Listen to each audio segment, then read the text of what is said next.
смысле. И такая позиция Запада постоянно порождала дополнительные новые кризисные ситуации в международных отношениях. Селективность в подходах к применению принципов Устава ООН особенно грубо проявилась на примере украинского кризиса. Мы считаем абсолютно неприемлемым тот акцент на принципе территориальной целостности, который делает Запад и который делают руководители секретариата ООН и других международных структур при полном игнорировании права наций на самоопределение. Я напомню, что именно право наций на самоопределение стало международно-правовой основой процесса деколонизации, который принес свободу огромному количеству стран африканского континента и других регионов мира. Международное сообщество, кстати, дало уже давно исчерпывающий ответ на кажущуюся правовую коллизию между принципом территориальной целостности и принципом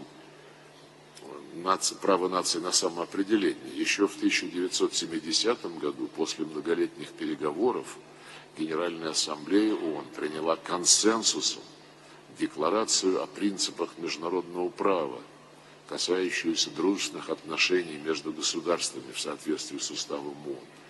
И вот в той части, о которой мы говорим, там четко записано: необходимо уважать территориальную целостность всех государств, чьи правительства не нарушают принцип самоопределения народов и в силу этого представляют все население, проживающее на данной территории.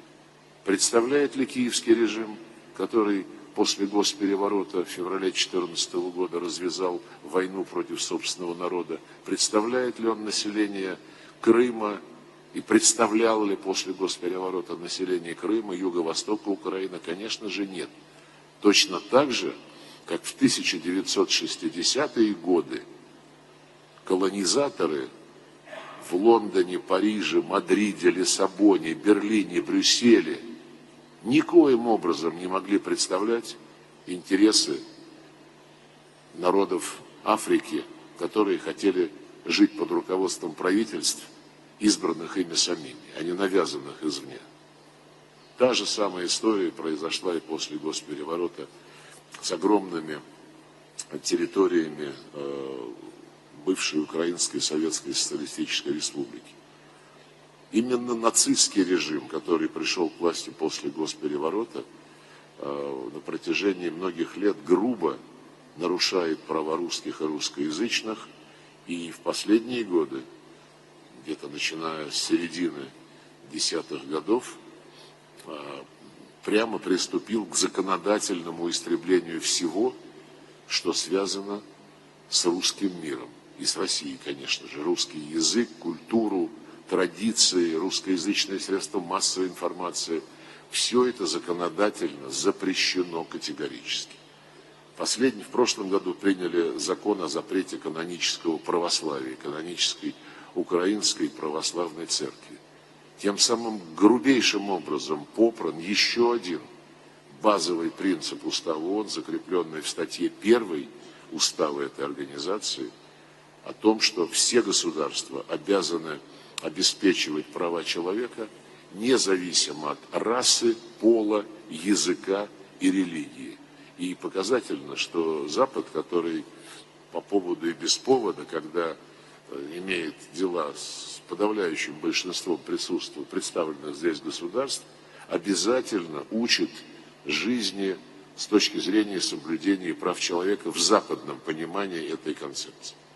А вот посмотрите, за последние годы, после госпереворота, особенно высказывания западных деятелей об Украине, ни разу словосочетание права человека вообще не употреблялось.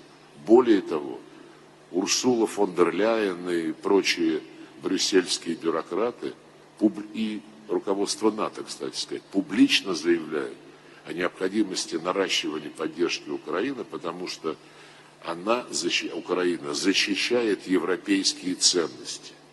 Оказывается, вот в чем эти ценности заключаются. В истреблении национальных идентичности, в данном случае русского народа, русскоязычных людей. Представьте себе, даже на Ближнем Востоке, в Израиле не запрещен арабский язык, на палестинских территориях не запрещен иврит. И то же самое происходит в любом другом районе мира, где сожительствуют представители народов, ну, мягко говоря, не вполне ладящих друг с другом. И вот совсем недавно комиссар Евросоюза по расширению, какая-то там госпожа Кос, их всех не перепомнишь, заявила гордо, что Украина выполнила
and to honor the memory of their ancestors who had lived in that territory for hundreds of years, building cities and ports, and they're tilling the land. And now these people are living in such conditions where in the south and east of Ukraine they see historical monuments pulled down, monuments to Russian czars and war heroes, the monuments erected to those who helped rid the world of German fascism in World War II. But there are more reasons than just that. And this is to do with the policy of pulling Ukraine into the structure of NATO. I have stated many times that a trigger to the Ukrainian conflict and, in fact, to the profound crisis of European security has been the many years of eastward expansion of NATO. Something that happened in contrast to the promises of Europeans and Americans given to Russia that NATO will not expand to the east. And not just these promises orally given that were violated. In fact, this was a violation of commitments signed on the highest possible level during the 1999 Istanbul and 2010 Astana agreements which stated that security is to be indivisible and common, and that no country or group of countries can attempt to dominate across the territory of OSCE. And this is precisely what NATO was doing.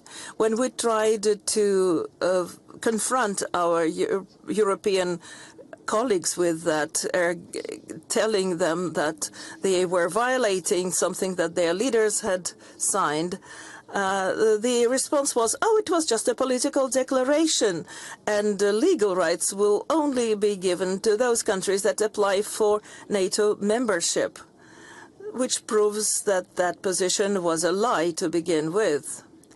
And certainly Russia had to respond to that, to act against it.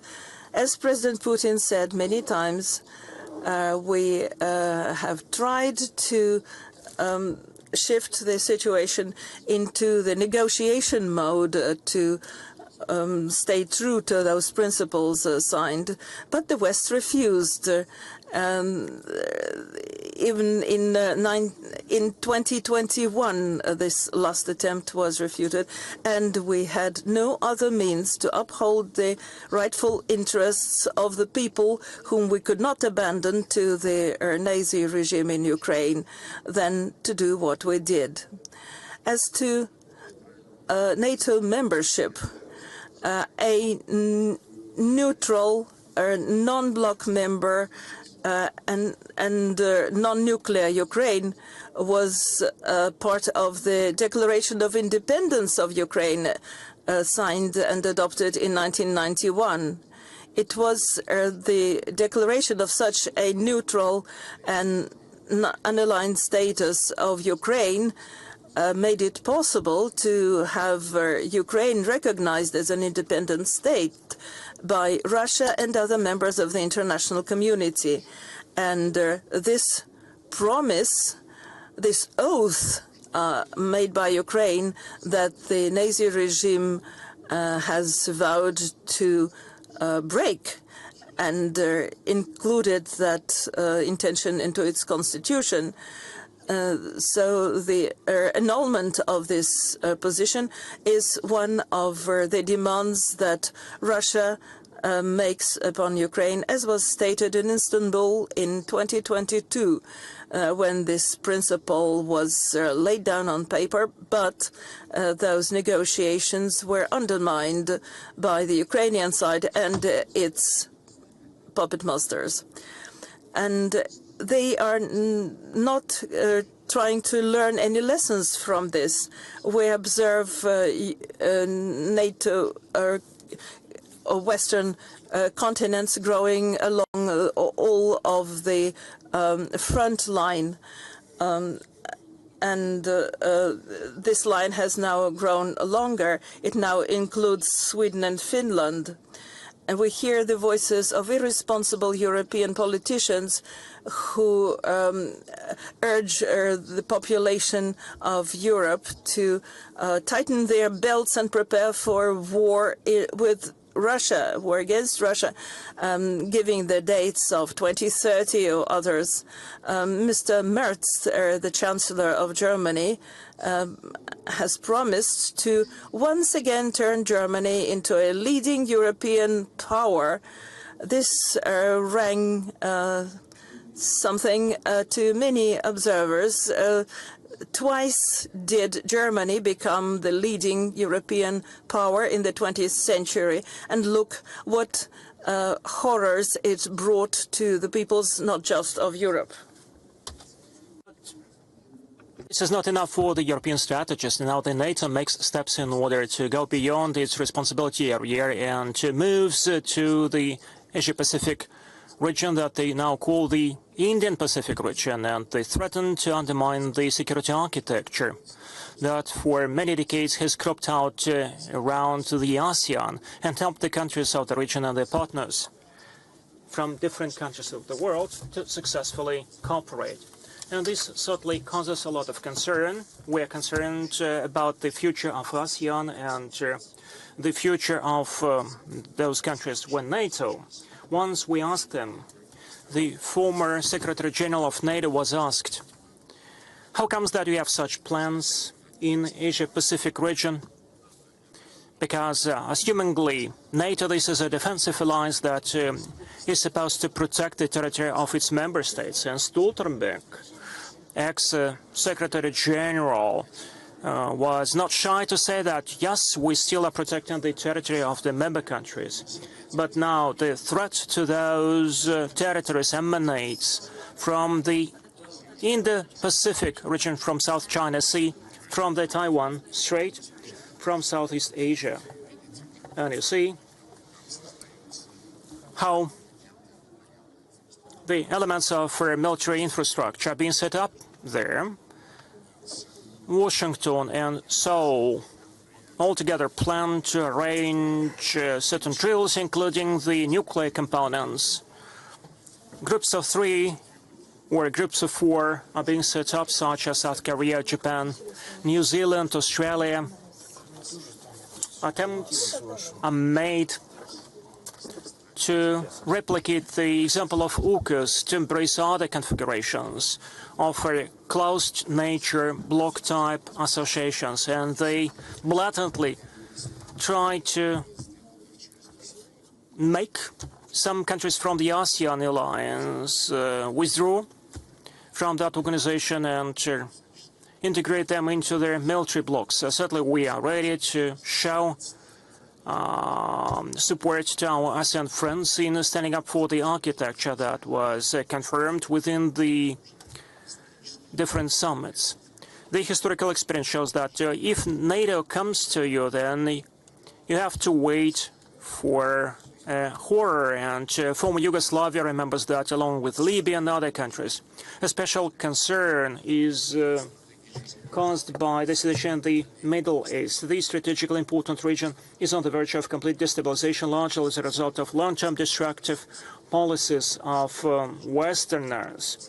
And we believe it is not too late to take urgent measures to de-escalate the situation in the Palestinian-Israeli conflict zone and to intensify efforts to create conditions for the early resumption of the negotiation process on all final status issues in order to fix the historical injustices that prevented us from setting up an independent Palestinian state on the basis of the United Nations resolution. Also, an alarming situation has once again developed around the Iranian nuclear program by destroying the JCPOA, or Joint Comprehensive Plan of Action. Such a decision was taken by the United States 8 years ago, and certain circles in the United States and in the West expected to put an end to Tehran's civilian nuclear developments, disregarding its legitimate rights under the Non-Proliferation Treaty. And now we see negotiations being held between the United States and Iran, where the peaceful use of nuclear is a key one, and judging by the comments shared by the parties following another round of negotiations, there is a hope that finally some progress would be achieved and that we are moving in the right direction, and we wish every success to such efforts, hoping that results would be achieved and the results would be satisfying for all the interested parties, including Iran.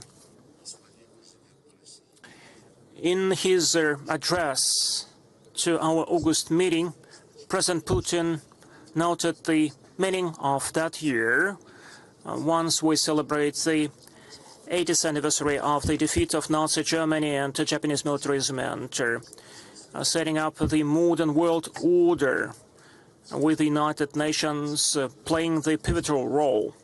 We stand up for setting up for a global security infrastructure in the modern conditions that would rest on the modern tendencies of multipolar nature, emergence of new centers of gravity that would guarantee the necessary conditions for peaceful development for all the countries. And let me remind you that we have the foundation for that. That's the United Nations Charter.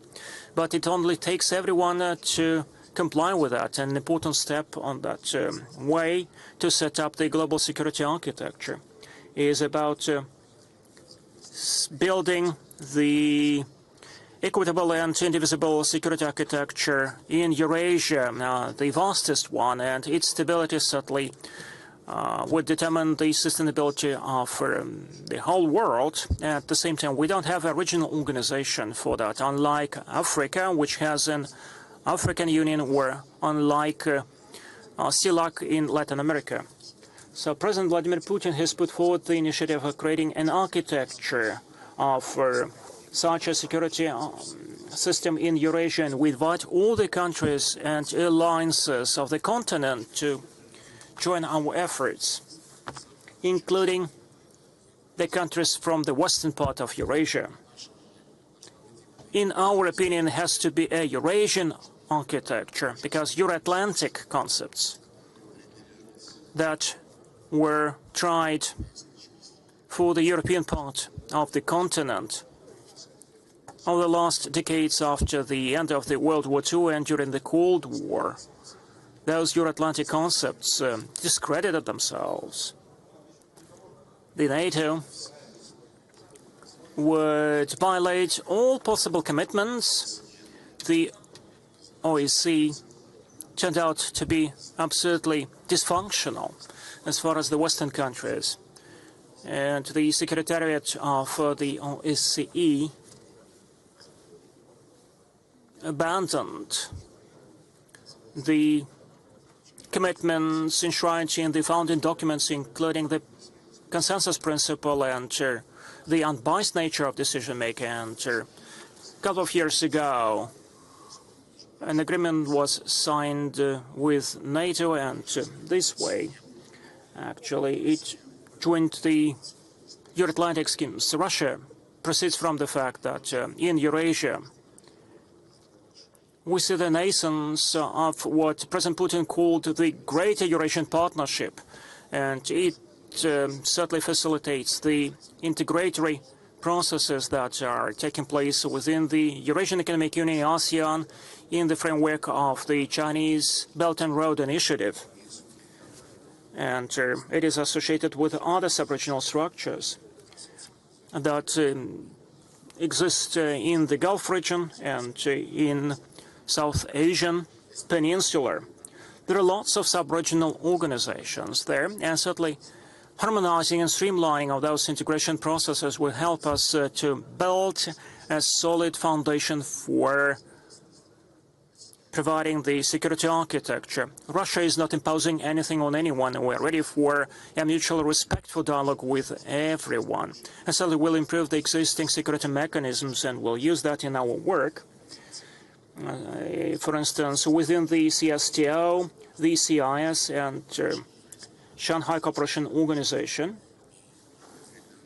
we are promoting within our bilateral ties with the partners and allies new principles that would contribute to setting up the Eurasian security architecture. Let me mention the recently signed treaties on the security guarantee initiative between Russia and Belarus, Russia and Turkey, and Russia and Iran on comprehensive strategic partnership. And certainly, I'd like to highlight especially that all these steps and all these initiatives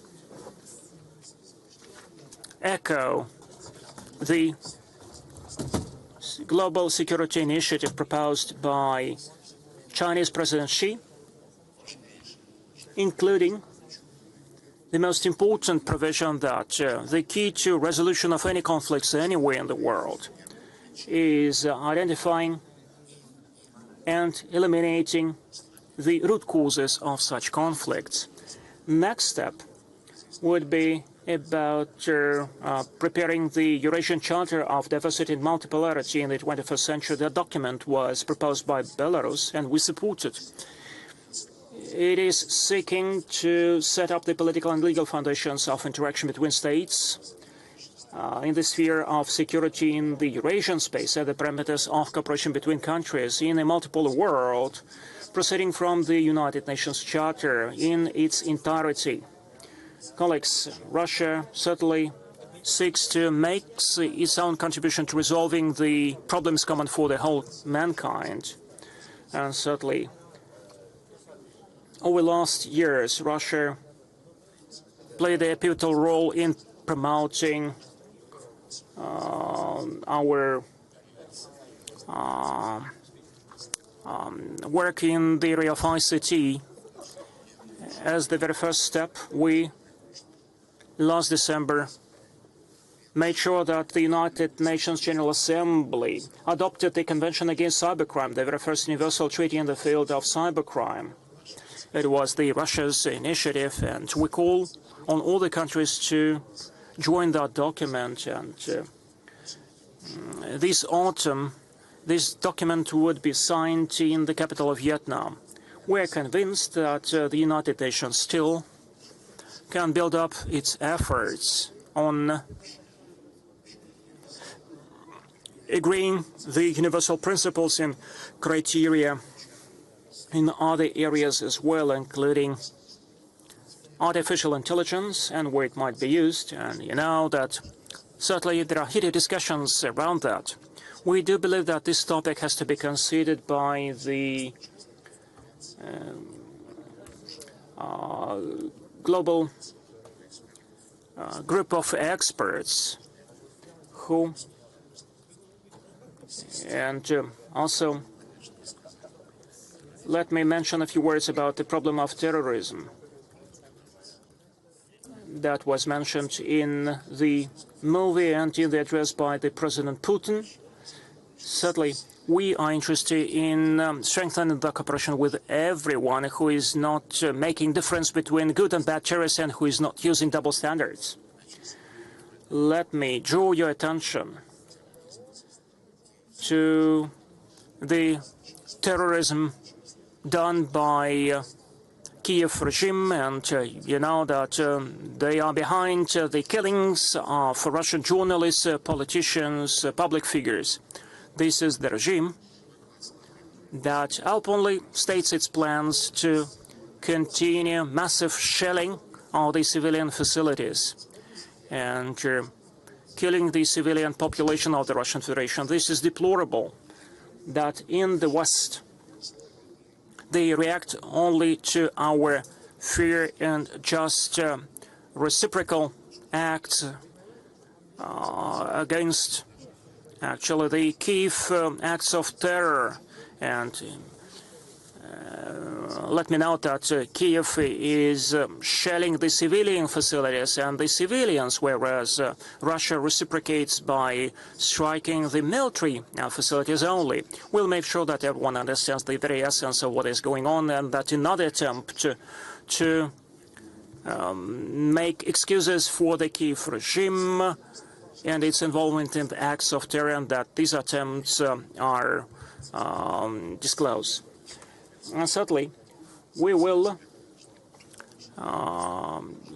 certainly support peace, strategic stability, and we will contribute to the resolution of conflicts, and we will promote the reconciliating agenda. I wish every success and fruitful work to your meeting, and every success in your responsible work. Thank you so much.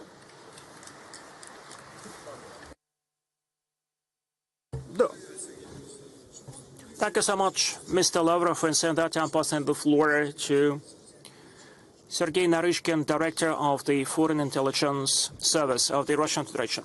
Your Excellency, Mr. Shoigu, Mr. Lavrov, Mr. Shiglov, and ladies and gentlemen, in front of our eyes, the world is undergoing a deep geopolitical transformation. Step by step, a multipolar world is coming into the shape. New centers of gravity are rising that represent the interests of the global majority. More and more countries and peoples are making the choice in favor of really free and sovereign development, thus denying liberal dogmas and relying on the traditional values. This year, we celebrate the 80th anniversary of the end of the World War II. The decisive defeat of Nazi Germany and militarist Japan symbolized the defeat of Nazi ideology, the demise of and the failure of its leaders to enslave the people, to deprive them of their identity and destroy them end of day. The collective security architecture that emanated by the end of the war guaranteed for the respect for sovereignty, non-interference into other countries' affairs, the right of countries and nations to independently choose their own way of political, public and economic development. Unfortunately, the lessons of history were not learned by everyone. Today's hegemonic attempts by the West to change in their favor the balance of forces again threaten the global and regional security. The rehabilitation of Nazism and Nazi collaborationism has become a precursor of what the Kiev regime did in order to exterminate the Russian-speaking population in the southeast part of Ukraine, and it triggered the protruded Ukrainian crisis. What is the root cause of that strategy, the deadly one? In my opinion, the matter is the colonial thinking which is habitual for the West, the habit to divide the mankind into two unequal parts, privileged minority and the oppressed majority. The former believe they are denizens of the so-called blossoming garden. The others are supposed to play the role of the nutrients of this so-called garden, which actually is a hotbed of racism and violence.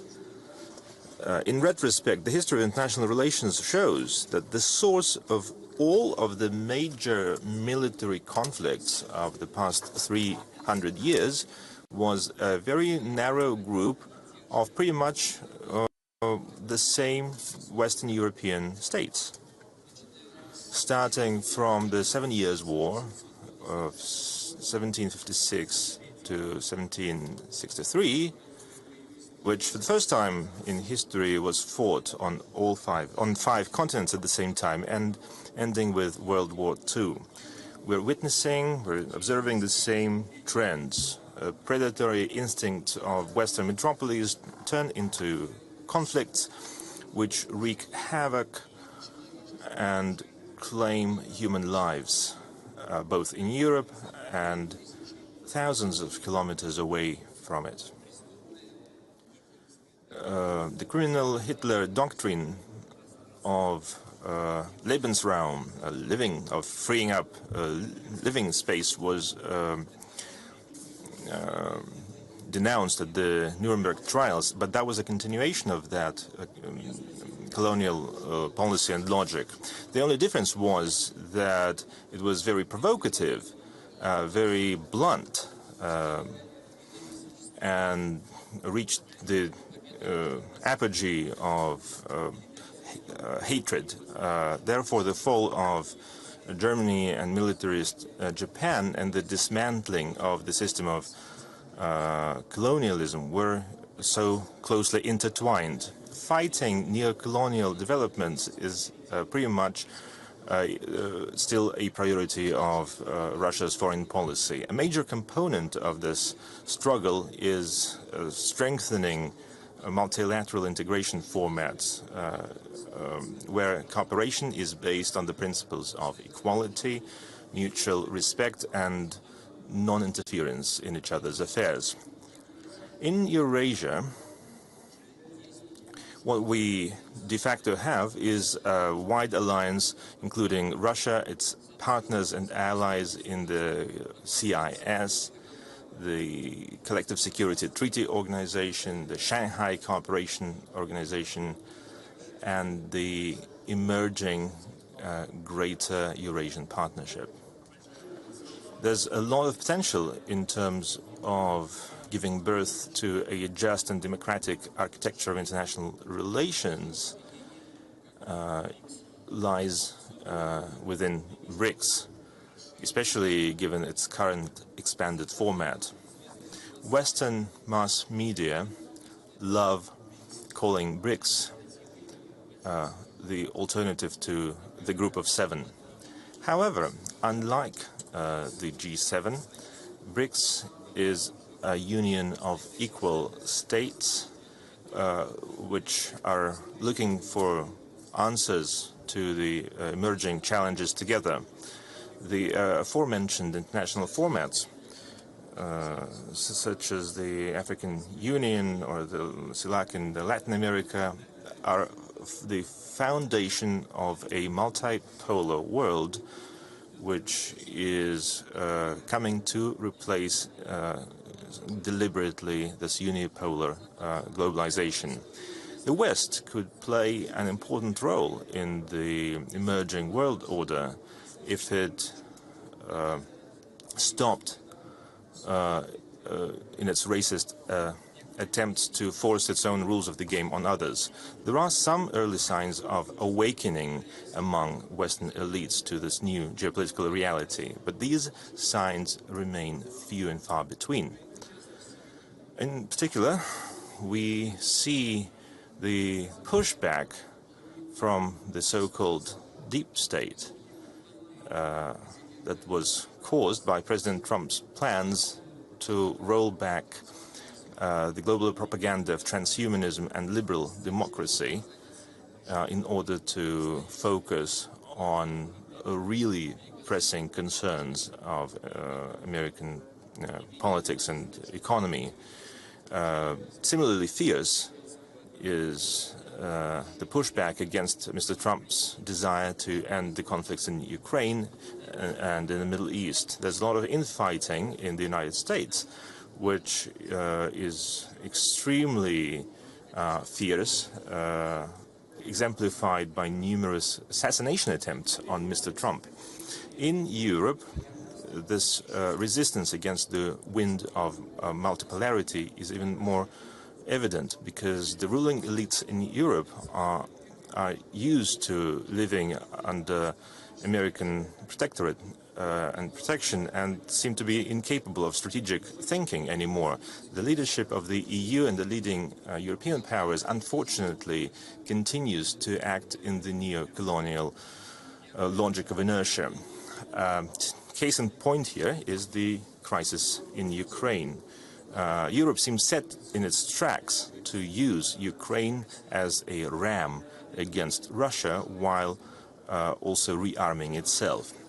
European citizens are being told that there's a need for weaponization and they're being intimidated by the so-called threat from the East. A similar logic was used by Hitler, by the way, in the run-up to World War II.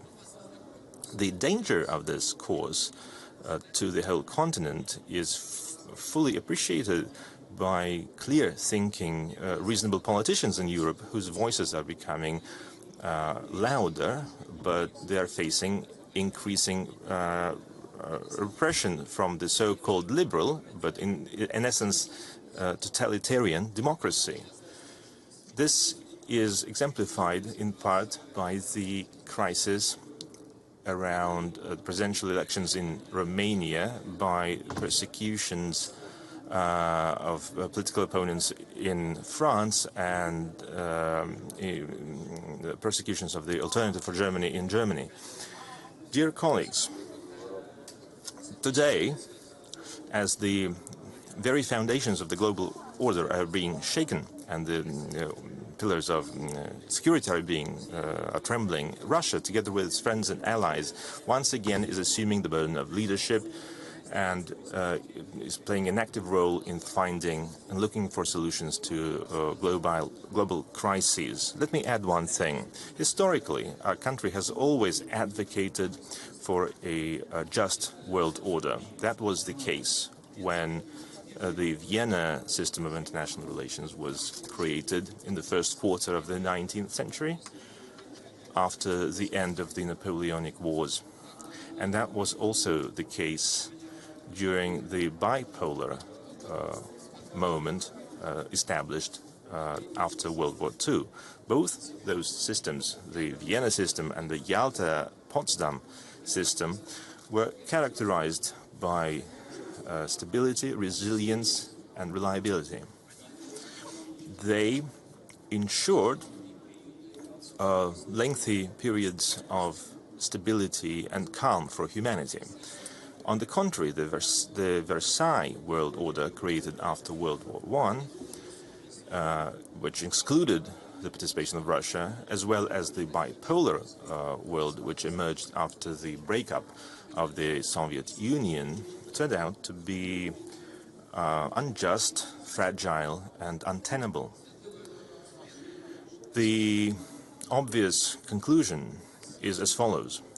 Russia has no right to be weak. Russia can't afford it. Russia can't afford rolling back its own, giving up on its own values, chasing the chimeras of globalism and liberal totalitarianism. History tells us that Russia's firm footing is necessary for security in Eurasia and in the whole world, ultimately. This resilience and strength requires a good, equitable relations with Russia's neighbors in Eurasia and like-minded groups around the world. I am confident that we can work together to find solutions to the most complex global issues.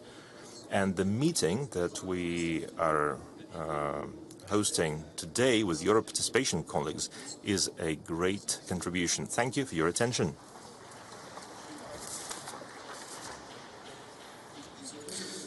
Thank you, Mr. Naryshkin. And now I'd like to give the floor to guest of honor, the President of Republic Srpska, Milorad Dodik.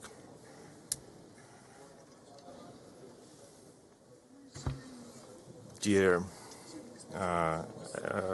ladies and gentlemen, Excellencies, Mr. Lavrov and Mr. Shoigu, the profound transformations currently unfolding in the international order stem primarily from a new redistribution of power within the global system of states. The anarchic nature of international relations, particularly during recent decades of unipolar dominance under liberal globalism, has rendered international law effectively obsolete, while the concept of collective security, as advocated through the United Nations organizations, has been entirely sidelined. In place of the fundamental principles of international law known since the Peace of Westphalia and reaffirmed in the Charter of the United Nations, a new set of rules has emerged, dictated by the coercive authority of the collective West. These principles such as respect for sovereignty, the right to self-determination, non-interference in the internal affairs of other states, and other pillars of public international law have all but disappeared from public discourse. Political theory and practice both affirm that the foremost national interest of any state is its own security, which ensures its survival within the contemporary international system. Since the fall of the Berlin Wall, security has increasingly become a privilege reserved for the wealthy North, that is, for the Western civilization.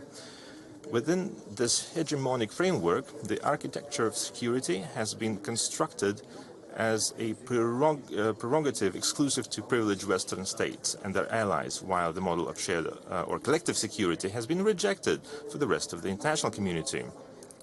Under Pax Americana, the hegemon unilaterally determined the security of other states and international actors, strictly in line with its own interests. The principle of an equal and indivisible system of international security could not function under such conditions, as equality is not possible within a liberal globalist international order. Today it is evident that the collective West no longer possesses the internal strength to impose its political, economic and cultural models upon the rest of the world. This is particularly true for the European West, which is no longer geopolitically equipped to keep pace with emerging civilizational states, now asserting themselves as key actors in the new global geostrategic contest among major powers. What is already visible on the horizon of global political change is the establishment of a new balance of power in the international order. The balance of power is a well-known concept throughout the history of international politics. What is new in today's emerging multipolar system is its global nature. For the first time in modern history, the collective West represents only one of several centers of power. Previous balances of power, which we know from history, aside from the Cold War era, were largely confined to the European branch of Western civilization. As previously noted, today's principal drivers of change in international security are civilizational states. However, large powers, civilizational states today are building a new system. Civilizational states such as Russia, India, China, Brazil, and South Africa are, through BRICS, beginning and Saudi Arabia are beginning to balance the political, economic, and military power of the collective West. On these foundations, a new architecture of international security is being constructed.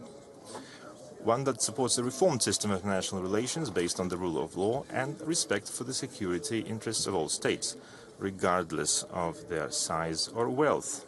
The leading force in challenging the hegemonic concept of international security today is the Russian Federation, which, by launching the special military operation in Ukraine, halted not only the expansion of NATO towards the heart of Eurasia, but also allowed for a free world, whom we call the Global South today.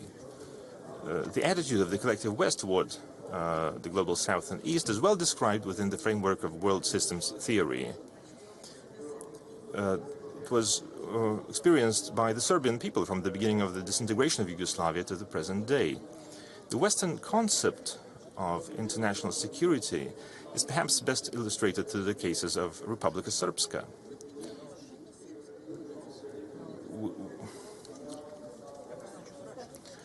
And the southern Serbian province of Kosovo and Metohija, both of which remain under constant assault and blatant violation of international law. The launch of the special military operation marks the beginning of a new epoch of resistance to the hegemony of the liberal globalist West. Today, the Russian concept of a multipolar world is prevailing, one in which equal opportunities are extended not only to the privileged states of the global North, but also to the countries of the global South and East. The global East is no longer the world's periphery and is becoming the epicenter of the 21st century. Nowhere is the West's hypocritical geopolitics more apparent than in the Balkans, where the European Union and the United Kingdom treat this part of the continent as the Middle East of Europe. Republika Srpska lies within the geographical semi-periphery of the European Union, referred to in neo-imperial discourse as the Western Balkans. After the end of the war in 1995, Bosnia and Herzegovina has been treated as a Western protectorate in the spirit of neo-colonialism so frequently imposed on the global South. In Bosnia and Herzegovina, neoliberals are conducting a historical, political, economic and cultural experiment that threatens to erase the Serbian people as a historical and political nation. Even at its homeland of Serbia, the Serbian nation is treated by the collective West as a disruptive factor in European security due to its non-alignment with Euro-Atlantic integration projects, namely the EU and NATO. On the other hand, Republika Srpska and Serbia stand as the only entities in all of Europe that have refused to impose sanctions on the Russian Federation following the start of the special military operation. And it is for this reason that the political leadership of Republika Srpska is now being politically persecuted. This persecution is carried out by an illegitimate High Representative who has not been appointed by the United Nations Security Council in cooperation with unconstitutional domestic judicial institutions.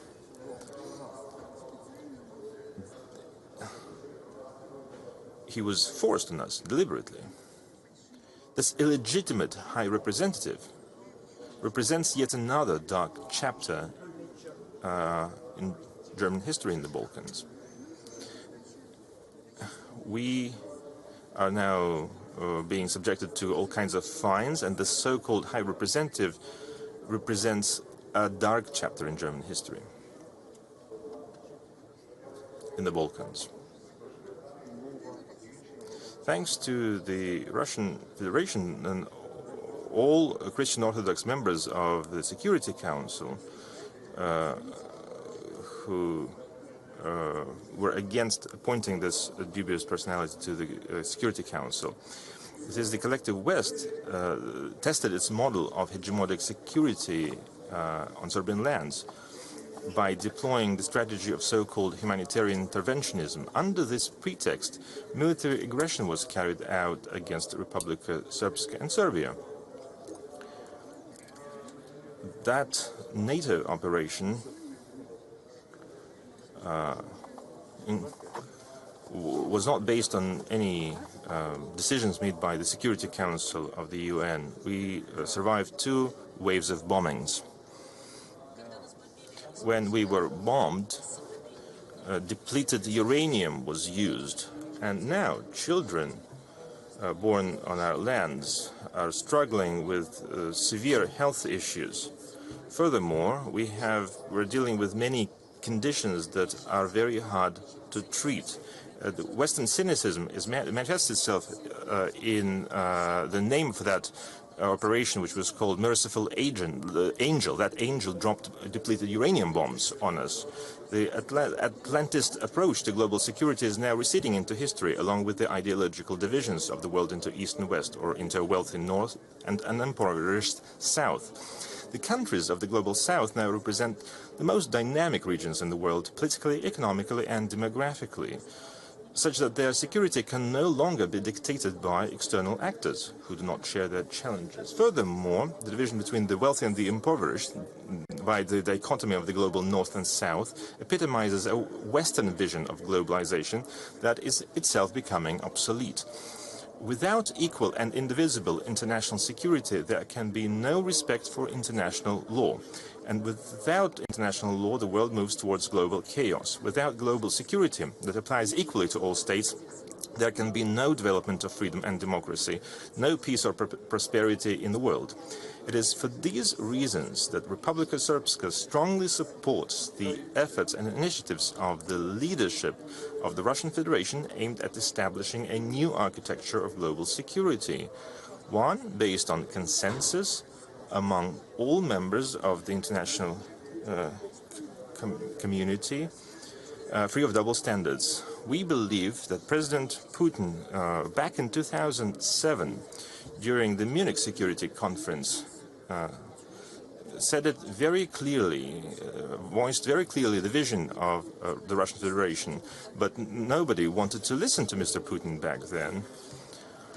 Everyone continued business as usual, which is why the special military operation was launched. President Putin saw the danger of the collective West, and he gave an early warning. As for the special military operation, Russia is protecting not only itself, it's also protecting the principles of international law and international relations. Russia is fighting against a system that is being forced on us in international relations, and we believe that the special military operation is completely justified. We think that President Trump's electoral victory in the US will also contribute to a more balanced world order.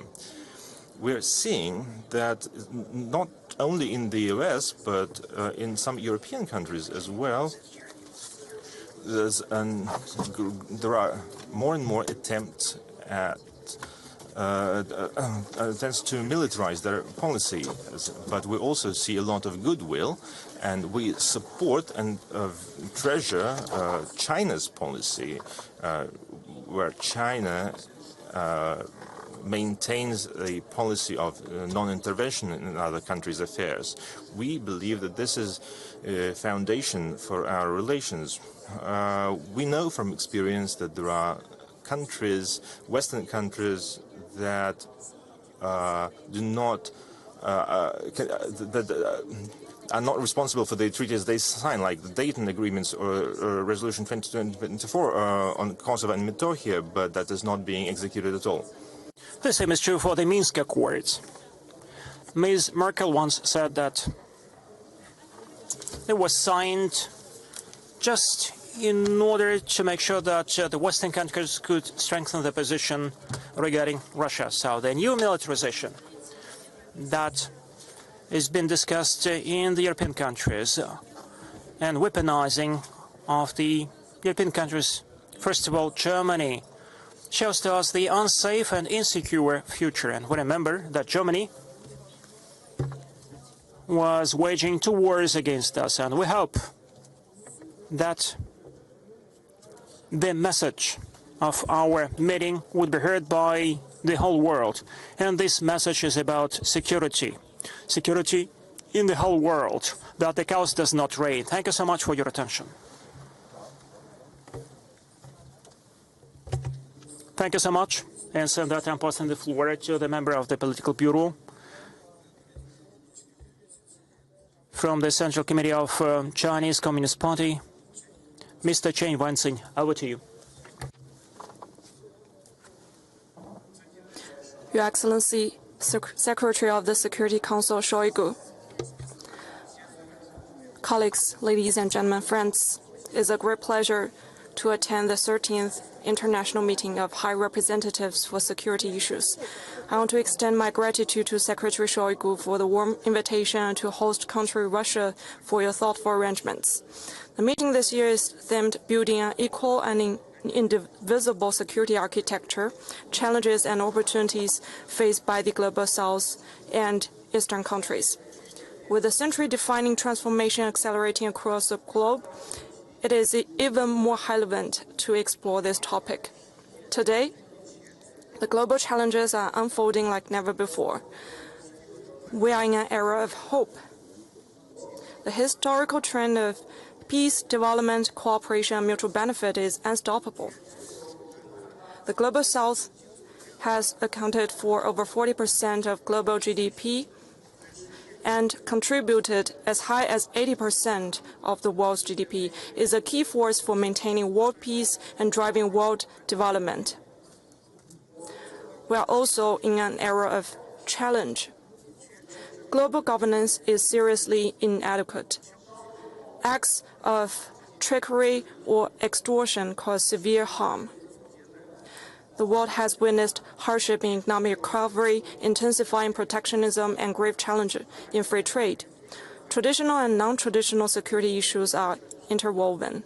The threat of terrorism is on the rise, cybercrime comes with more variance, and the abuse of new technologies endangers new security risks. On major issues concerning all countries' fundamental interests and the future of humanity, the international community must make the right choice, speak with one voice, and take common actions. Ladies and gentlemen, friends, 3 years ago, focusing on building a community with a shared future for mankind, President Xi Jinping has solemnly put forward the Global Security Initiative, which has been supported by over 120 countries and international organizations and written into over 120 bilateral and multilateral documents. China is ready to work with all other sides to practice the GSI and jointly build a world of universal security. First, adhering to multilateralism and opposing unilateral bullying. To address complicated issues in the world, the vision of multilateralism with coordination and cooperation at its cornerstone is the best solution. The world affairs shall be handled through extensive consultation rather than one country. On global trade, the U.S. only takes up 30% in global trade. There are still 87% left. The foreign trade of China and EU combined constitutes 30% of global trade. China remains committed to the true multilateralism, opposes any form of unilateralism, resolutely opposes the UN-centered international system and multilateral trading system with the WTO at its core, and advocates the global governance system featuring extensive consultation and joint contribution for shared benefit. Second, upholding fairness and justice and opposing might makes right. Fairness and justice are what humanity pursues and the right way for countries to get along with each other. Should everyone stress my country first and obsess over a position of strength, the law of jungle will reign the world again. At the Paris Peace Conference over 100 years ago, the Chinese asked a question resonating across the ages. Does right prevail over might, or does might makes right? China stands firm on the side of international justice, calls for fostering a new type of international relations featuring by mutual respect, fairness, justice, and win-win cooperation, maintains all countries are equal regardless of size, strength, or wealth, resolutely opposes power politics and hegemonism, and firmly opposes that might makes right, or the strong bullying the weak. Third, upholding the authority of international law and opposes double standards and selective application. 8 decades ago, the UN emerged as an important result of the victory of the World Anti-Fascist War. The purposes and principles of the UN Charter provide fundamental guidance for handling international relations.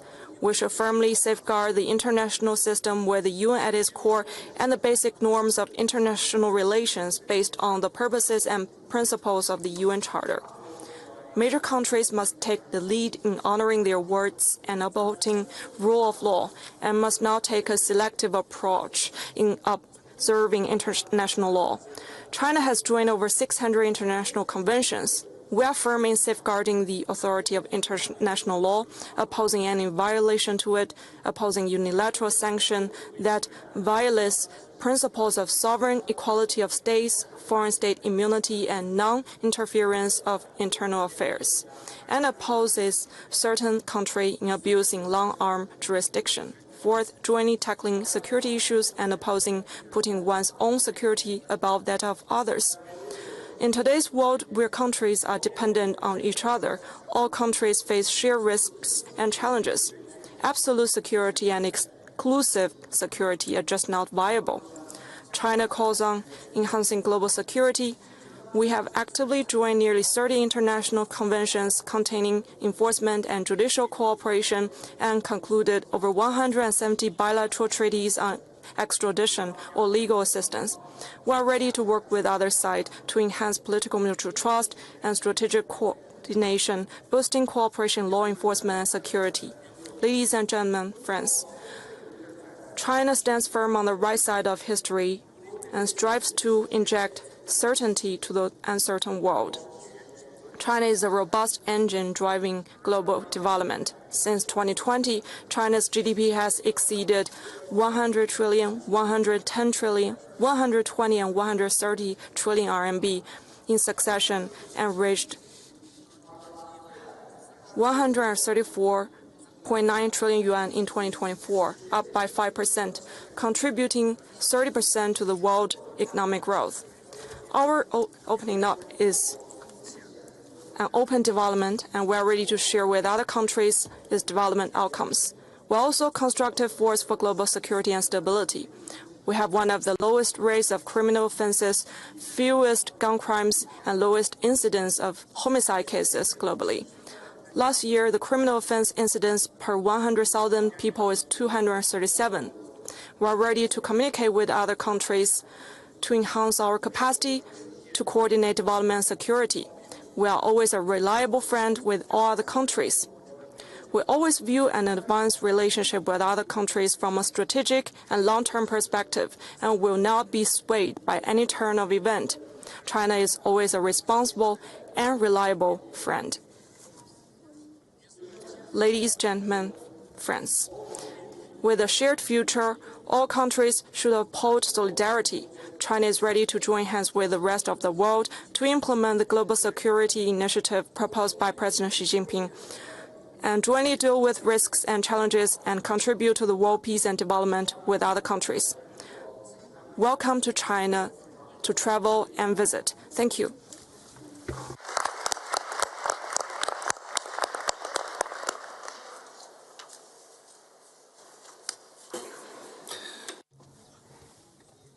Thank you so much, Comrade Simbanzin. Instead, I pass the floor to Secretary General of the Supreme Council of the National Security, United Arab Emirates, Mr. Ali Al-Shamsi. Over to you.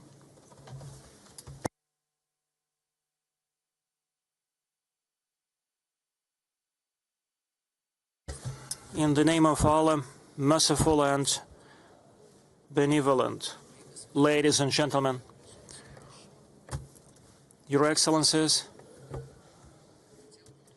I'd like to thank His Excellency Sergey Shoigu, Secretary of the Security Council of the Russian Federation. Also, I thank the Russian Security Council for the kind invitation to take part in that meeting that gives us an opportunity to exchange our views regarding the development of the modern world and countering different challenges that the world is facing. Also, I was glad to listen to their Excellencies Mr. Naryshkin and Mr. Lavrov. I'd like to appreciate the efforts of our friends from the Russian Federation on strengthening the international security and to stress the importance of coordinating our positions, especially in what concerns the rapid changes that we see in the development of the world order. These changes that are taking place have a special significance for us. We are strengthening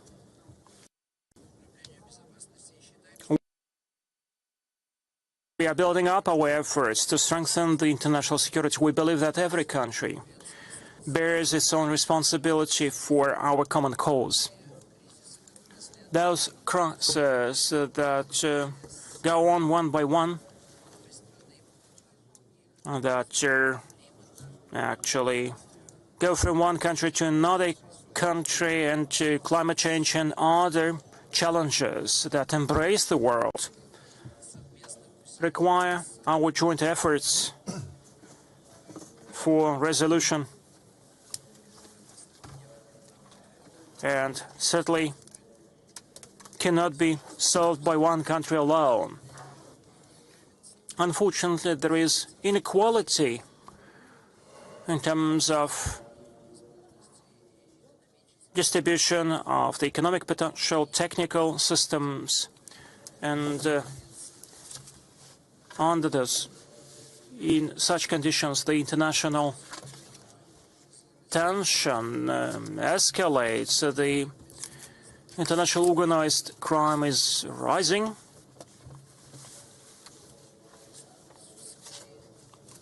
We see the rise of ICT crimes, cyber crimes.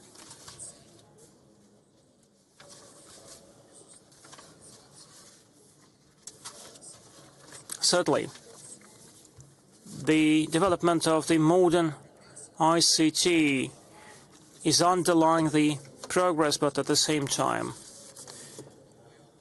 ICT poses new threats.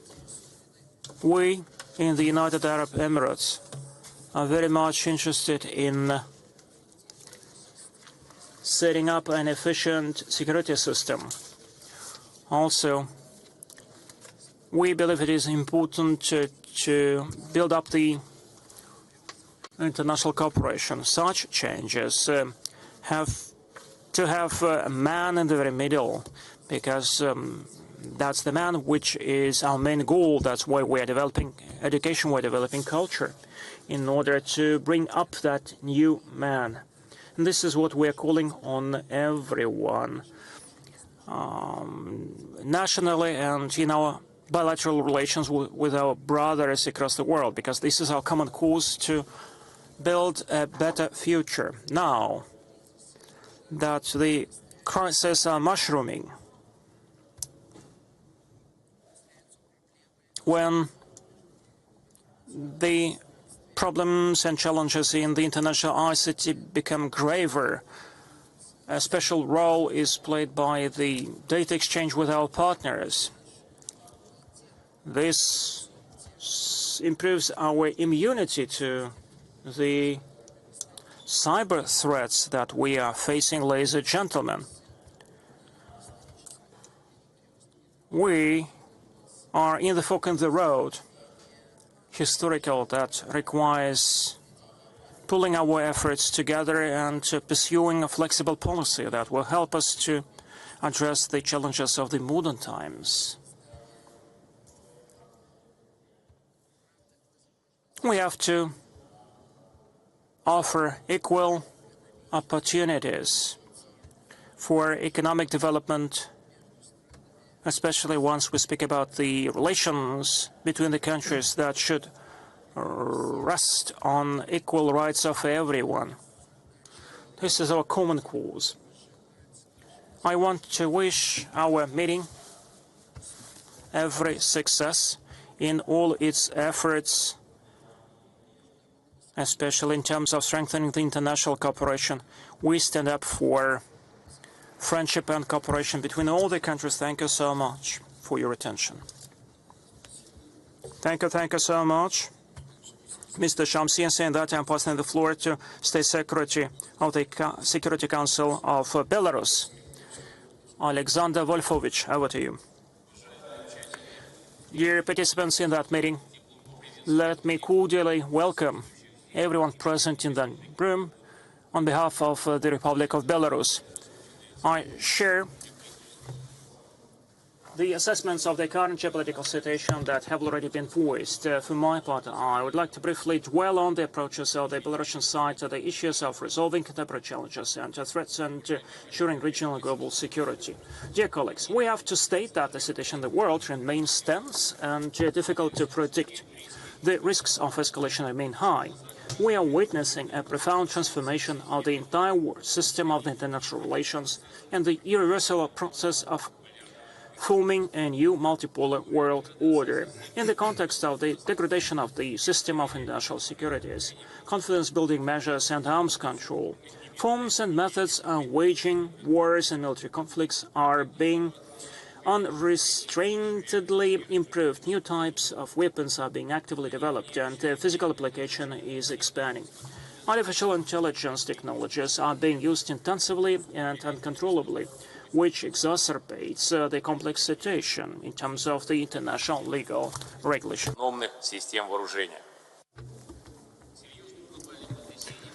A major global shock and rise of tension is caused by unprecedented growth of protectionism and trade wars in the world. The information sphere and cyberspace have long ago become a virtual arena of global confrontation. Other threats, such as international terrorism and extremism, illegal migration, illegal trade in weapons, people and drugs, are rapidly transforming. Unfortunately, the international organizations set up to ensure global and regional security remain unbalanced, and they are unable to respond in a timely manner to current challenges and threats. They are unable to ensure strategic stability as a whole. The world's largest conflicts in the Middle East and Eastern Europe continue unabated, and the escalation could lead to irreparable consequences on a global scale. There is concern about the growing risks of states engaging in direct confrontation, states possessing nuclear weapons. Despite the negative factors outlined earlier, the process of finding ways to defuse international tension and reduce strategic risks should be regarded as a positive trend. Belarus welcomes the measures undertaken to resolve the Ukrainian crisis. However, the risks of new provocative action and the expansion of military conflicts remain. In the Eastern European region, this is directly indicated by the unrestrained growth of militaristic sentiments and the aggravation of the situation in our region. 2 or 3 years ago, the peak of absurdity for us was the construction by Poland and the Baltic states of all sorts of fencing structures along the borders with Belarus and Russia. And by the way, the West had been fighting against this for decades. In the worst traditions of the Cold War, Warsaw, Vilnius and Riga have literally fenced themselves off from us and have completely destroyed all forms of civilized communication. This year, our Western neighbors went even further. They decided to withdraw from the Ottawa Convention banning anti-personnel mines. Under the pretext of strengthening NATO's eastern flank, they are working on plans to install mine barriers along the borders of Belarus and Russia. Obviously, despite all the attempts and the process of resolving the Ukrainian crisis, this indicates that the EU is unwilling to return the situation to the political and diplomatic track. The promotion of some European capitals of the thesis of an inevitable war with Moscow is particularly alarming. Under this pretext, the EU defense strategy is focused exclusively on increasing its combat capabilities and strengthening its eastern flank. Thus, it confirms its focus on the long-term preservation of its aggressive policy in the eastern direction. This is confirmed by specific figures. During this year alone, over 400 exercises involving about 500,000 of servicemen are conducted on the territory of European countries. The activities and the nature of the tasks to be addressed and testify to the fact that the West is actively, openly preparing for military action against Russia and Belarus. All this convinces us once again on the need to relaunch a global dialogue on the formation of a new security architecture at the regional and international levels, an architecture that will be based on the principles of indivisibility, multipolarity, mutual respect, equality of sovereign states, and the rule of international law. One of the important elements in ensuring this process, among other things, is the Belarusian initiative launched in 2023 to develop a charter of diversity and multipolarity in the 21st century. The main provisions of the charter fully emphasize the relevance of today's agenda. In February this year, the draft charter was presented in Geneva to a number of international organizations, including the United Nations, the SCO, BRICS, European Union, ASEAN, and the CIS.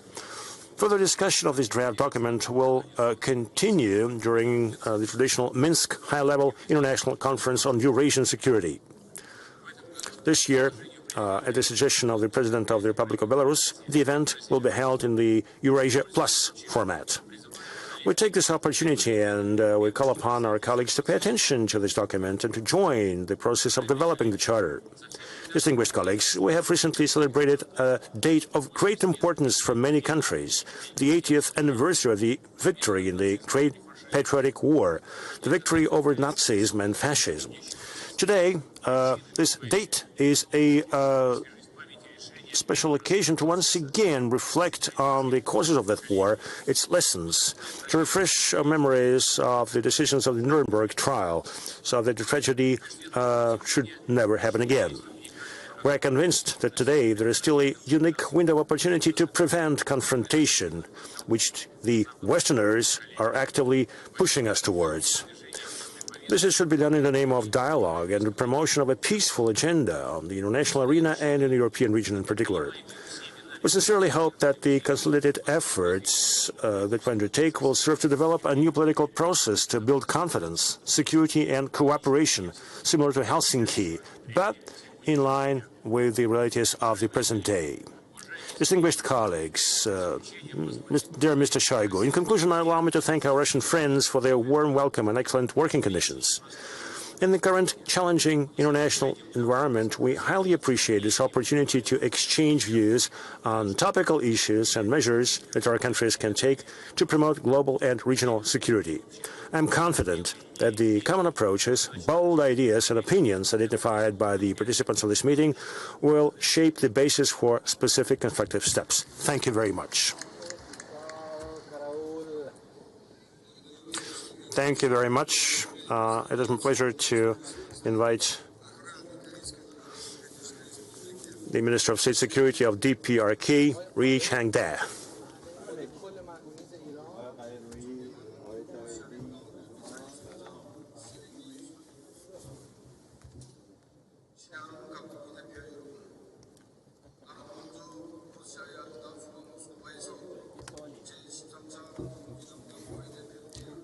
В первую очередь, позвольте мне выразить глубокую 중심을 다하고 우리 대표단을 친철히 초청해준 서희구 서기장 동지를 비롯한 조직위원회 성원들에게 깊은 사의를 표합니다. 아울러 이번 연단에 참가한 세계 여러 나라의 대표들과 벗들에게 따뜻한 인사를 보냅니다. 존경하는 서기장 동지, 오늘 우리는 침략과 전쟁, 간섭이 없는 평화롭고 안정된 환경 속에서 전 인류의 내몬이 그 어느 때보다도 고조되고 있는 속에 이 자리를 함께 하였습니다. 조선민주주의인민공화국 대표단은 러시아聯邦안전이사회가 주최한 이번 국제상봉이 자주와 정의, 평화를 지향하는 모든 나라들 사이 단결과 협력을 도모하고 평등과 호혜의 원칙에 기초한 공정하고 안정적인 다국세계 창설을 추동해 나가는 데서 중요한 정치적 의의를 가진다고 평가합니다.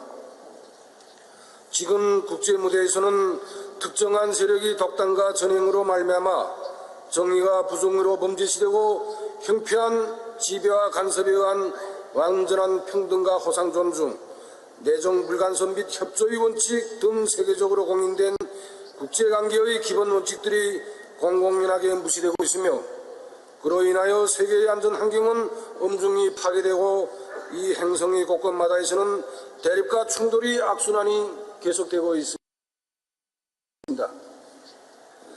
세계의 그 어느 나라도 인류 공동 이익과 국제법 위에 미국이 이익을 올려놓고 다른 나라들은 이에 복종할 것을 강요하는 지배주의적이며 제국주의적인 지정학적 구도를 바라지 않고 있습니다. 국제사회의 내몬과 배치되게 패권과 사례를 추구하면서 다른 나라들을 제멋대로 평가하고 진영 대결을 강요하는 미국의 일방주의적이며 군사 패권주의적인 정책은 국제평화와 안전이 근간을 허무고 있는 항시적인 요인으로 되고 있습니다. 조선반도 정세가 주기적인 긴장 격화의 악순환 고리에서 벗어나지 못하고 있는 원인도 미국과 그의 추종하는 반평화 세력들이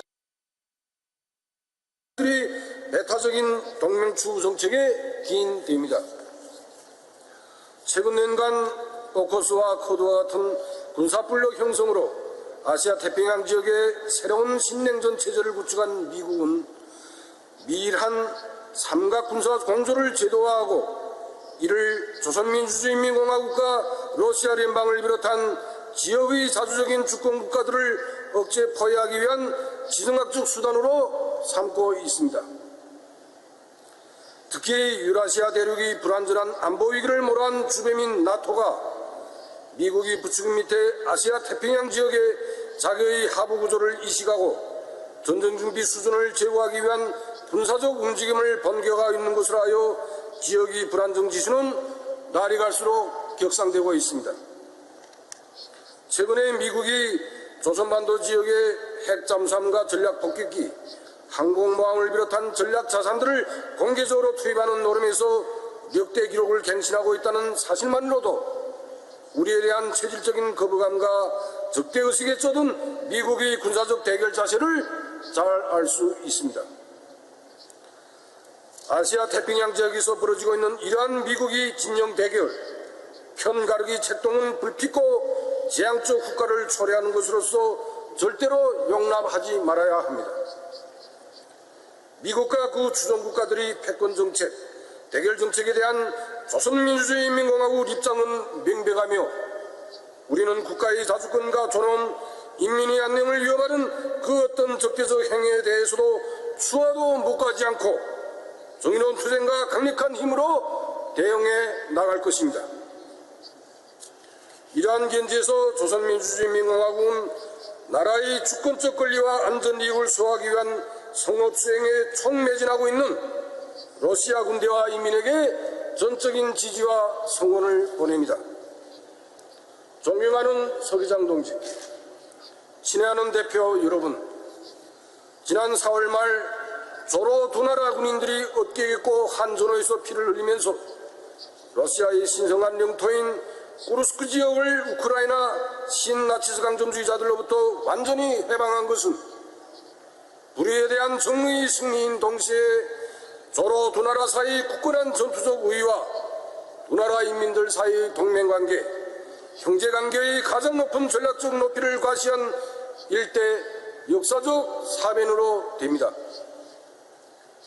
러시아 연방 경내에서 진행된 공화국 무력의 군사 활동은 유엔 헌장을 비롯한 국제법과 조로 사이의 포괄적인 전략자 동반자 관계에 의한 조약의 제반 조항과 정신에 전적으로 부합되며 그 리행의 가장 충실한 행동적 표현이 본보기적 사례의 훌륭한 기감으로 됩니다.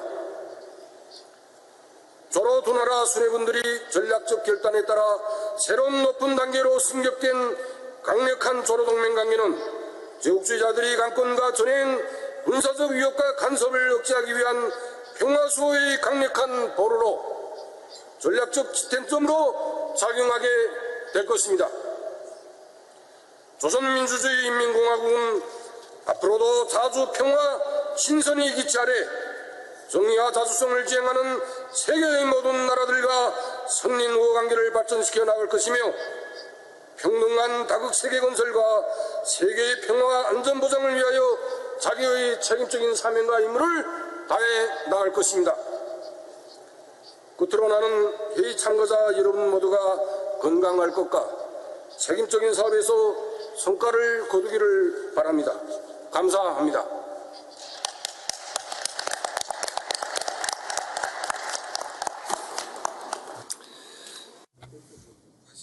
Thank you very much.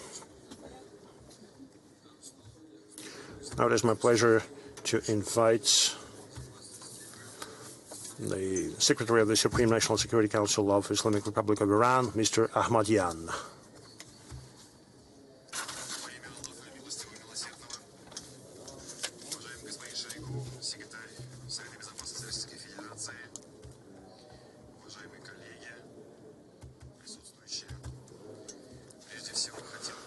In the name of Allah, the most merciful, first of all, I would like to express my gratitude to Mr. Shoigu for the organization of this important and influential international events. I want to thank the President and the government of the Russian Federation for the warm welcome afforded to us during this significant meeting. Distinguished colleagues, today the world is on the threshold of a transition from the old order, whose proponents left behind two devastating world wars. An order whose consequences have affected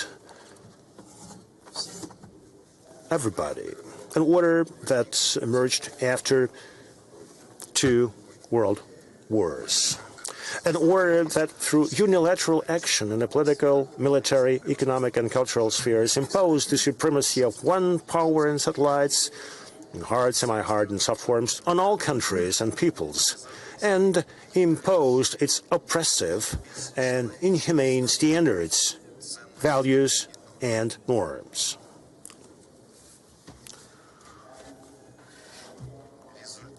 The results of that order are obvious in Afghanistan, Iraq, Lebanon, Syria, Yemen, and many other countries. This is an order, in its latest manifestations, the terrorist and brutal gang that is ruling the occupied Palestine can massacre women and children, burn them alive, or condemn them to a slow death by starvation, suppressing the slightest protests or objections, leaning on other Western countries and their satellites. This is an order that is based on the exploitation of the weak and injustice. And the core of this order is a lack of justice. And the outcome is endless wars, poverty, and killings around the world. Distinguished colleagues, we are followers of a divine and monotheistic religion whose commandment is, do not oppress and do not let yourselves be oppressed. Now, this means that our religion not only forbids submissive acceptance of oppression, but also considers the act of oppression itself unacceptable and abhorrent. Now, the motto of this religion is, the state can withstand without belief, but it cannot withstand under oppression. In other words, power can be maintained on the basis of godlessness, but it cannot stand if it is built on injustice.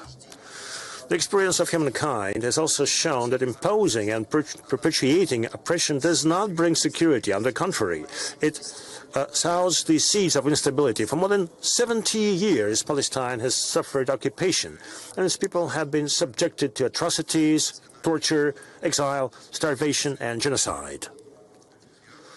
The world system of domination has repeatedly perpetuated this situation. Today, however, the root of all instability in our region is the persistence of that very injustice. Distinguished colleagues, I would like to call you to attention at the beginning of the third millennium. I want to warn you all. An entire nation is facing the threat of mass murder, genocide, and ethnic cleansing. What happens to the world if it turns a blind eye to the global disaster? In this transitional or post-bipolar world, biased interpretations of international values and principles by certain powers, regional and global players, have gone unpunished. Destabilization of different regions of the world, deprivation of national sovereignty, committing mass crimes in full view of the whole world, denial of people's right to develop and to progress, all this is happening under the cover of different interpretations of generally accepted international norms and values.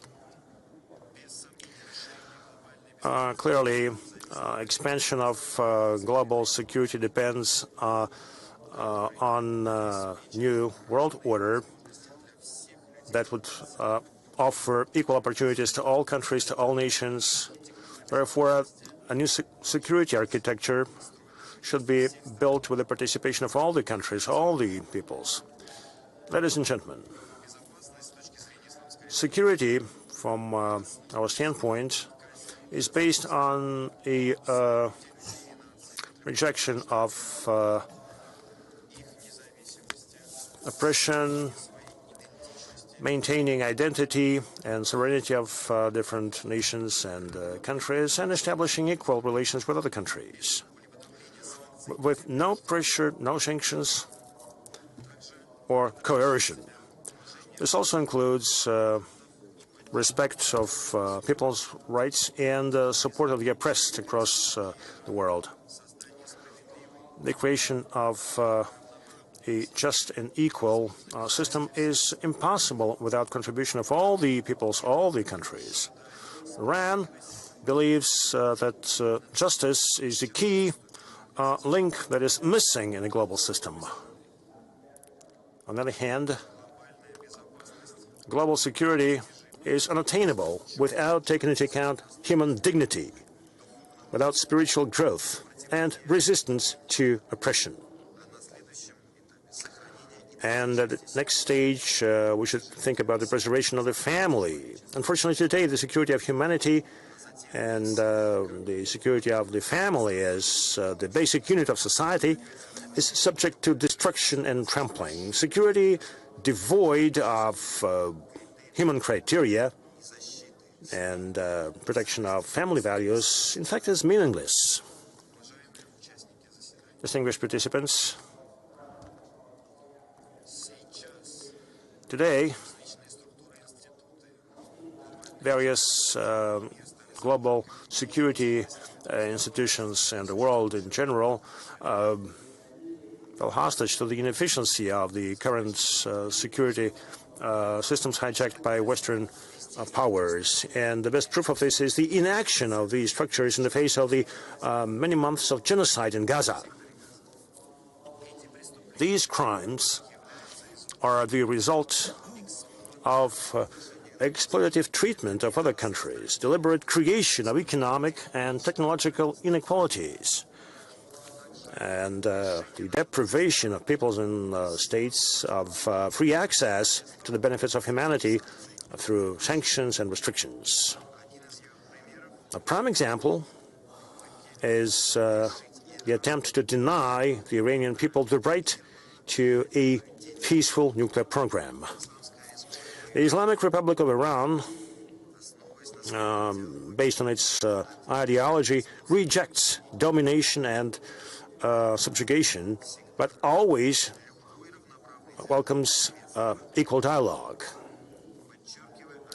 We emphasize the renunciation of weapons of mass destruction. Yet Iran will not give up its legitimate rights, such as independence in the nuclear sphere, including possession of the fuel cycle and uranium enrichment.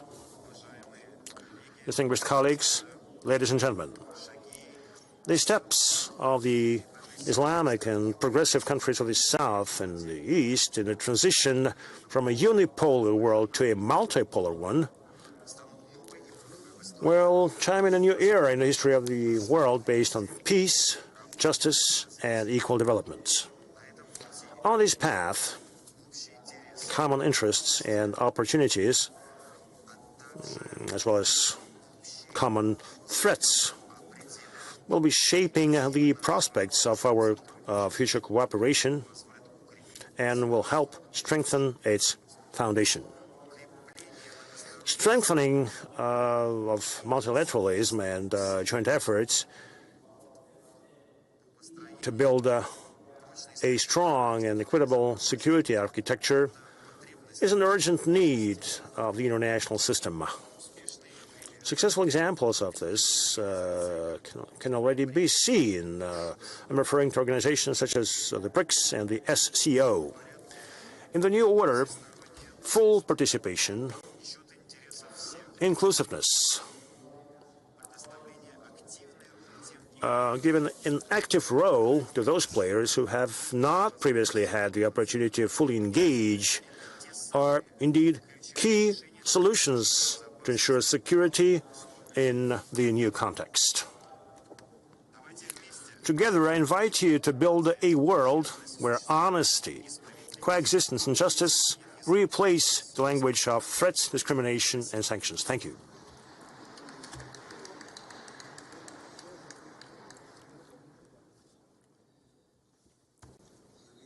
Thank you very much, Mr. Akhmedian. It is my pleasure to invite the Secretary General of the National Security Council of the Republic of Turkey, Mehmet Şoray. Over to you, sir. Esteemed colleagues, I would like to begin my remarks by thanking the Russian Security Council and Secretary Shoigu for hosting such an important meeting.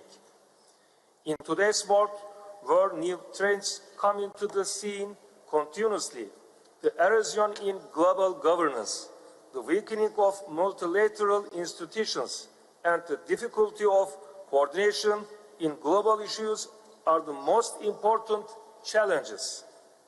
We are concurrently facing numerous political, military, economic, environmental, technological, and social challenges in the international system.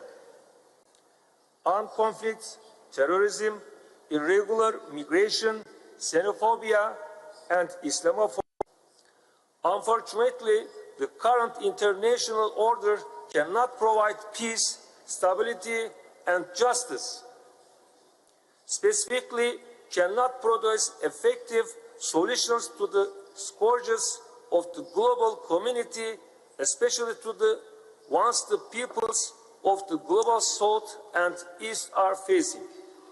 The troublesome ineffectiveness of international institutions are frequently voiced by Turkey, especially by our President Recep Tayyip Erdogan.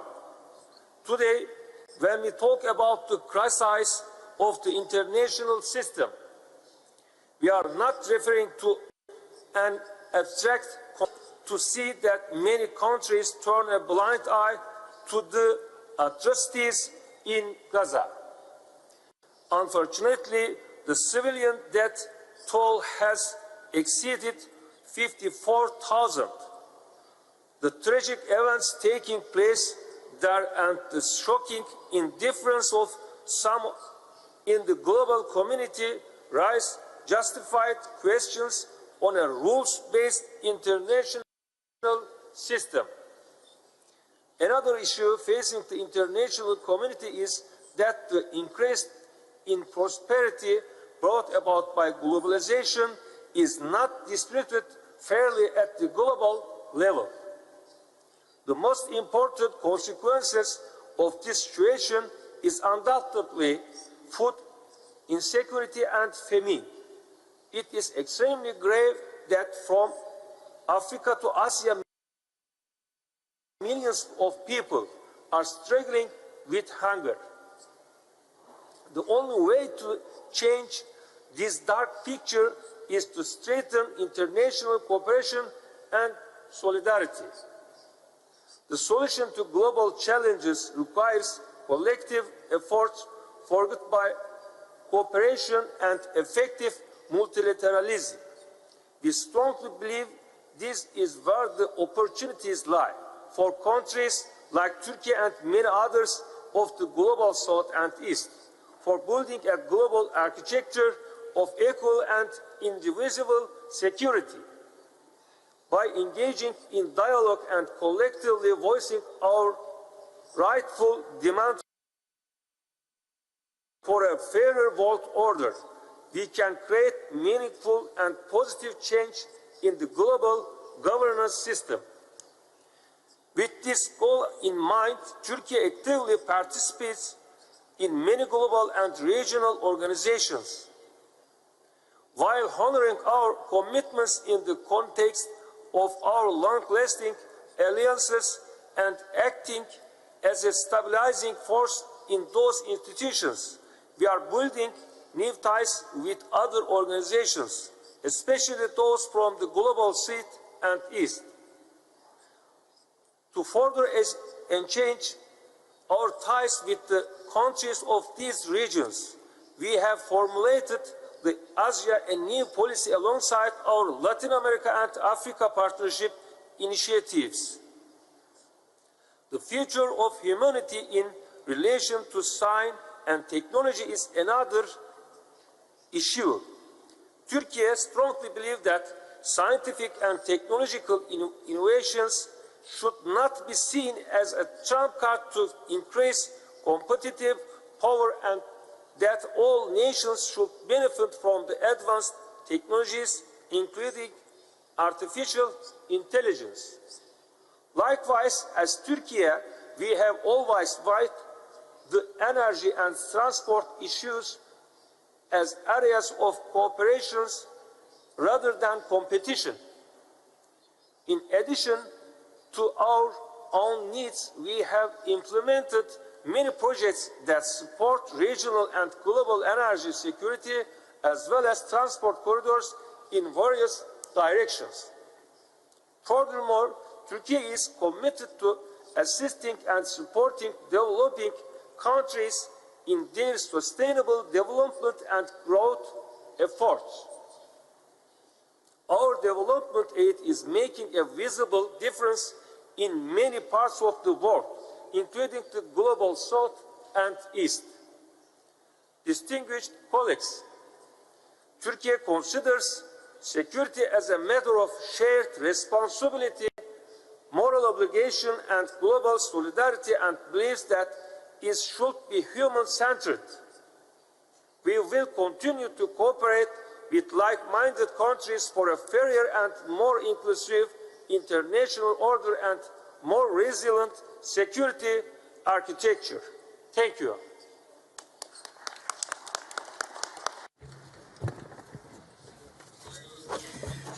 Thank you, Mr. Mimic. I give the floor to the General Secretary of the Shanghai Cooperation Organization, Mr. Nurbayev. Mr. Shoigu, esteemed colleagues, ladies and gentlemen, I'd like to thank you for the invitation to speak here at this international event.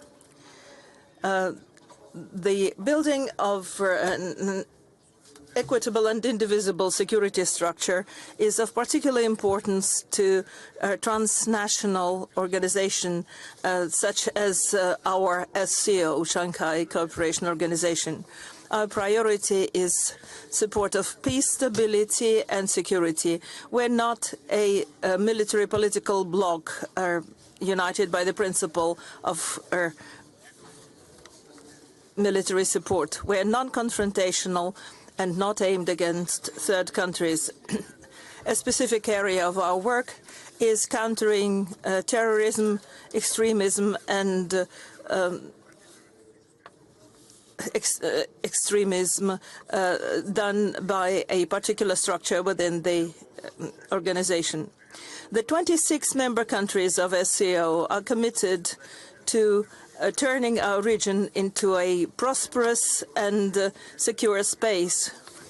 The approaches of our organization are shared by the Astana Declaration signed by the leaders of our countries and other documents of the kind. SCO there speaks in a single voice for unity and not division, cooperation, not confrontation, justice, not hegemony. It is clear security cannot be a privilege for a few. It cannot be secured at the expense of others. The Astana Declaration says SCO member countries state that interaction within the organization can help build an architecture of equitable and indivisible security in Asia. SCO member states study here the Russian-Belarusian initiative for building an architecture of security and a joint vision of the Eurasian Charter of inclusivity in the 21st century. SCO is undergoing a process of modernization and adaptation to the realities of life. An important component of that is improving the response mechanisms that are triggered by security challenges. This means building a comprehensive system of specialized institutions, such as a comprehensive center to counter threats situated in Tashkent, which works in the sphere of information security and organized crime. In Dushanbe, another structure will be established, the Energy Center of SCO. SCO works also in the socio-economic and cultural spheres. Esteemed participants, at present, we are now preparing for an SCO summit in April next year in Tianjin, China. We are sure that this summit will propel the organization to new levels of cooperation. Acting together with our partners, we are prepared to play an even greater role in building a new, stable, democratic, equitable, and secure world with a structure of indivisible security for all. Thank you. Thank you very much, sir. Ladies and gentlemen, colleagues, we will now have a lunch break that will last until 2 o'clock Moscow time. And we will continue in this same room under the chairmanship of Mr. Kokov. Thank you. Enjoy your lunch.